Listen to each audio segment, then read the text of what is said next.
introduced to us as part of a story that's being told by Mary E. Mackenzie, who's a key role in the show. He arrives in Edinburgh for an interview with George Mathewson, who's the CEO of the Royal Bank of Scotland, and he's from Paisley.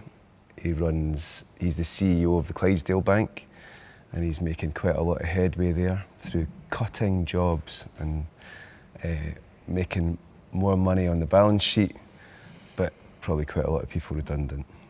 And that's the guy that George wants to take over as CEO of RBS. You meet Craig, who may or may not be a fictional character based on someone else, but I think the first time you meet him is on Fred's first day, having been appointed to ultimately take over at RBS and become the CEO.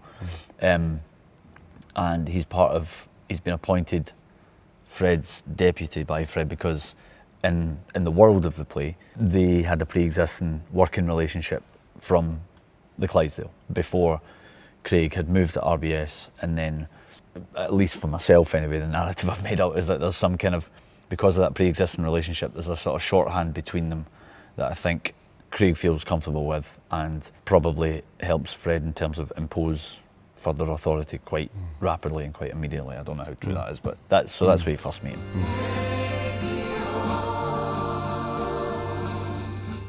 Get a big mug of coffee or something, sit down. Read it again. And then read it just from start to finish. I mean, you're always tempted to flick through to the bits that you're in. Yeah. But I don't think I always... You didn't need to do that for this, you know, you're in quite a lot. Oh, there I am again. But it's always the actor's take, but I think ultimately, to get the thing, you do need to just sit and read it as a whole. Yeah, my first thing as well would be read the whole thing. It's so important. I mean, I think reading the whole thing for an audition a lot of the time, you know, if you can't get a full script, then you should request it if you can, because if they're willing to give you it, because it's so important. So that'd be the first thing. I know some people are like, some really, really clever people like write things down and ideas and stuff, but I can't do that before I've read it. And then, just go from there. And also it's because as soon as you start in a process, you've got loads of ideas are going to bubble and bubble and bubble. So actually it's quite precious just to try and, even if you have got a history with the text, whatever, for the audition, whatever, just a wee moment where it's just you going, like, what is this? Yeah. As soon as I knew that the part was, that I'd been cast, I was straight, getting all the books that I could get on the thing, trying to find... There's not that much footage of Fred Goodwin. He's keeps himself quite closed in terms of, and there's probably a host of NDAs and all that sort of stuff. I did as much as I could. So I think also with that sense of like, do the research, but also be ready to chuck it out. Do you know what I mean? Like if you get in the room and suddenly go, oh, okay, right. Yeah. I mean, even like the wig was, I was straight away when I got it, I was like, well, what are we going to do about the, like, as a bald man. Your haircut. It's a very particular kind of nondescript haircut that Fred Goodwin's got. As a bald man, you either grow it out, but then the guy Hester that came in after Goodwin kind of had that hair, that sort of banker's sort of bland, sort of just bald but cut, kind of like. You wear it so well though, you know. but then as a shaved head's too much of a statement for Fred Goodwin, and then the bald thing seems a bit too. So I was like, we should definitely get the wig, and then be on hold, and then maybe get to tech and just go, actually we don't need the wig, and chuck it. But it's just keeping the options open, I think, as much as you can.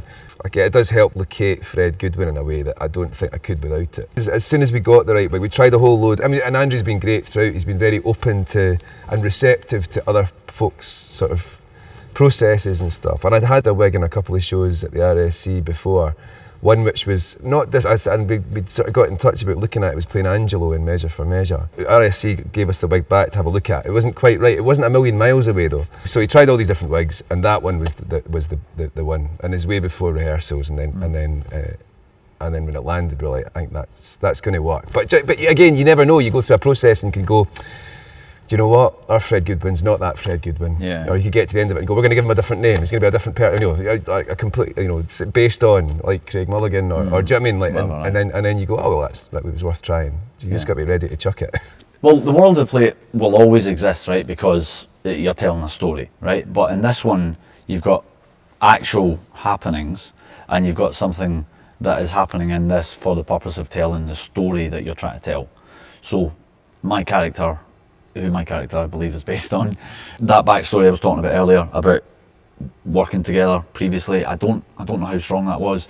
He's very much West Coast. I don't know that the original person is, like even Scottish. You have to basically create something, a structure within this story that helps tell the overall story, and huge amounts of it are almost like verbatim of what happened. But then sometimes that doesn't constitute to a good theatre show, do you know? So you have to construct something, even if it might not be for everyone, but it might just be for it to make sense to you. Because if it doesn't make sense to you what you're trying to portray, then that shows, when I think, to an audience, and it sort of sings out a wee bit. You feel, as an actor, you probably feel a bit exposed, and when you feel a bit exposed, you feel vulnerable, and then you're like, I'm not giving this everything that it potentially could be. So it's a way of making something make sense to you, so that you can make sense of the story to the audience. I think whether it's 100% factually accurate, as in a case like this, or if it's just a regular, a story that's not based on like true events or anything like that, I guess. And then I think just also, so every actor's got their own processes that they work through with their own part. But it's also, I think, obviously, like the world of the play is obviously, it's what's been written, director's concept, designer's concept, like all the musical elements, with this movement, all these different creative voices that are in a room, and you're sort of having to nudge together to create what form are you telling the story in. And there's no point in unnecessary battles when you've just adamantly decided that you want to be totally like, I'm going method on this, and it all has to make real. You're like, what is it? That becomes like a kind of, everyone's just got to try work. We're all kind of trying to steer the same ship, right? Yeah. In terms of world of the play, is like what is the reality on stage, and what is the story that you're trying to tell. And I think obviously we've got there's slightly different things, because Fred Goodwin is Fred Goodwin in this. Yeah. Whereas Craig Mulligan is Craig Mulligan, but is also... It's like representing actually other people who aren't necessarily just that person. Although I would say it's still the same, it's percentage-wise the same thing that we're tussling with, because I think Fred Goodwin is... I think there was a constant question of like how much do we play Fred Goodwin as Fred Goodwin, but also he's also Fred Goodwin in James Graham's play Make It Happen. So you need to you're constantly going, and that's probably the thing. But going back to the script question, it's just asking, it's finding the questions that are, and generally you're not going to have the answer in the first read through, but you probably, chances are, where you're going, oh fuck, should I do it that or should I do it that? It's not, the answer isn't important, but the fact you're asking the question is you know that you'll be coming back to that question again and again and again and again. That's something actually, I often find is like actually a read through, go back to reading the script and stuff, like, is it a read through, then all of a sudden, I think when you hear it with other people speaking the words as well, a thing I've noticed myself just doing is like putting question marks at the side of certain bits, or asterisking bits of going, we need to go back and ask these questions, because that's kind of, if you've got the time, that's what's good for it. Totally. So, it's a massive difference. Doing a read through with other people in a space is a completely different experience from sitting with the script by yourself. He's almost like the wee fish that sidles up to the shark, and it's a sort of symbiotic relationship. That's very much the main thing. But as things sort of begin to unravel, myself and Declan, who plays Joey, and Hannah, who plays Rita, and Sandy B, who's Frank, like all the people who are in what we've sort of termed like the RBS team, we know, myself and Declan, Joey, know that Rita and Fred have this sort of very close relationship, so we almost like set up a kind of a duo for ourselves as a way to increase your sort of political strength within the group, if you like. And then as Fred then says we want to buy another bank, myself and Joey's reaction is, you gotta be kidding me, like we can't do this, like, and so that's the first seeds of doubt of the fractures and the fissures in those relationships. And then again, as it sort of begins to unravel and he sees what's coming and he gets threatened with the government beginning to look into the affairs, and he says, well, look, I'm out here. All of a sudden Craig's exposed. Rita and Fred are no longer, the sort of in the situation that they are. So then Rita and Craig sort of begin to adjust accordingly because of what's happening with the big fish, I suppose. And then at the very end, Rita and Craig, testify, and he's kind of, sorry mate, these are the ponds you're swimming in. The overarching thing, I suppose, for my character is it's elbows out, because that's the world that they're in, and so whatever suits them the most to survive within the world within which they operate is the most important relationship, and that kind of shifts. The main one, obviously, that it all spins from is with Fred. Maybe the key one is Mary Mackenzie, played by Annie. She sets it all up in this story. I can always love that sense of the Fred coming over the hill, like in a fairy tale, and she's throughout is kind of there to hand me stuff and to just watches the whole time. And set as the head of the Furies. My relationship with the Furies sort of starts with her and then sort of expands through. So every character that I meet is in fact a Fury. So although Craig is Craig is also a Fury. And as I've seen at the end of the first half, he's talking about building Gogarburn, talking about the tree, turn round. Craig and Joey and Rita are there, but they're not. Craig and Joey, I can see they're all Furies just fucking staring at me, and it's always it's a moment I always really like, because it just, no matter what is happening, it's sort of happening to coax and to feed this sort of story and this the kind of the monster that is Fred Goodwin and what he's chasing.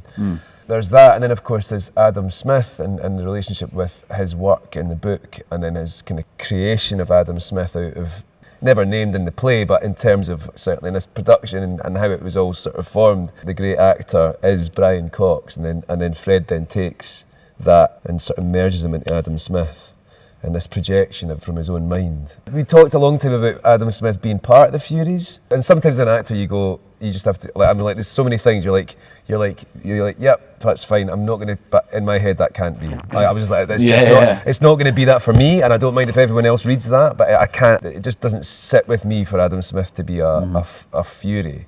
It's clearly a sort of subconscious thing that Fred is, I don't know, there's this little niggle in the back of his mind that's going, have I got this right?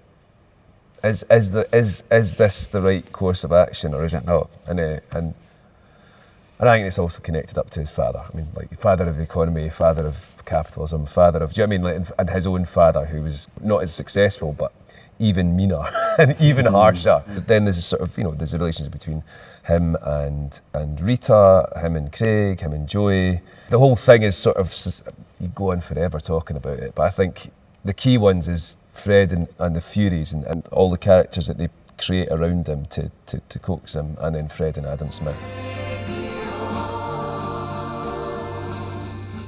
The offer that Mathewson makes right at the top, if you take this, you're gonna take over RBS, and you see Fred go, sort of seeing this possibility.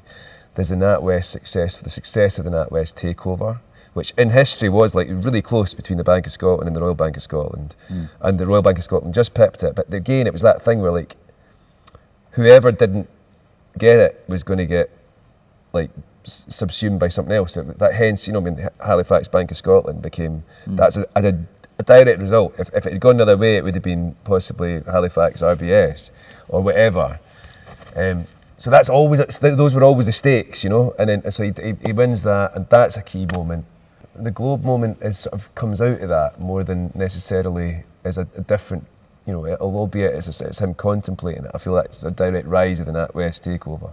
The next one is obviously Gogarburn, and then the big one is the tree, and actually the tree, the cutting down, him cutting the tree, and the buying of, the becoming the biggest bank in the world. You get, that's him. He's right at the top, but it's a bittersweet beat, because it just all goes to absolute, what you said already, so I'll say it myself, it goes to absolute shit after that. That's him, that it tumbles quickly, in a typical Greek tragedy type way, There's certain markers that happen for Craig in this that just have an impact on ultimately what happens. So the first one is being appointed, so being part of the inner circle at the very top, in terms of some kind of seniority thing. So that's one. Probably the realisation that Fred and Rita are having an affair probably puts that level of seniority in doubt, and so that's the next one, and kind of going, well, I thought I was You know, there's elbows out, pecking order, who's on the most salary, all these kind of things, like, are probably huge impacts. So how can his personal relationship not impact the professional relationship, and therefore my coexistence within that RBS team? So that's another one. Seeing it work with the whole NatWest thing, which I suppose probably just before the affair begins, is a huge, like, this guy is miraculous, like, absolutely ridiculous. The opening of Go Burn as well, going, loving this, like, loving, actually, as much as anything else, loving being part of the team that knows, just, I know something you don't, and kind of belittling Elliot all the time. That was a relationship that I didn't touch on earlier, but like, there's it's like a quite a, like, laddish style culture, you know. A really key moment is when the board are getting nervous, and at the same time, in the story of this, is the realisation that the share price has just went and flatlined a bit. And usually when that happens, it's not going up after, you know. So seeds of doubt, that's the first real one. Then he's called out in front of the other team members, like, for no being on top of things. You've no checked your emails. So, like, after that, it begins to go, how am I going to find a way out of this and swim through and come out the other side still, you know, in a semi-good position. So they're the sort of main points, and I think after that share price scene and the decision to buy ABN AMRO, that's like that's almost like the peak for Craig, because he knows he's done. Well, in my head, he's done with this guy. It's just about navigating out of it. And I suppose the last one is actually getting to testify and say, listen, it was terrible. And I'm so glad that we get the right chance to write it, almost like sticking the knife in, you know, because that's the world in which he operated. Obviously entertained and educated, which I think James's work, you know, it does that amazingly. But also, I hope, a bit angry as well. Like, I think it's important to come away from a political theatre show not feeling like it's just, not feeling like, well, that's that then. That was good. It needs to have a sort of fire that folk walk away with in their bellies, and actually try to activate or prevent, either activate change or prevent the same thing from happening again. Because it does, as it says in the play, it's a constant work in progress. But you want to make sure you're working towards something better, not flash in the pan like this whole thing was.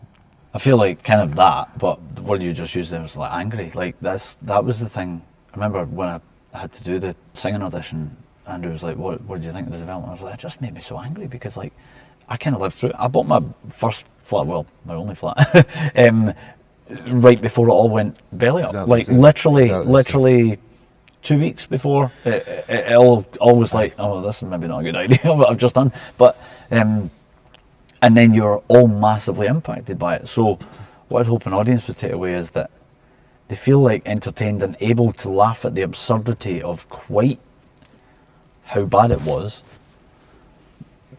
but also educated enough to go, this can't happen again. I'm getting tired and I need somewhere to begin, somewhere to begin, somewhere to begin.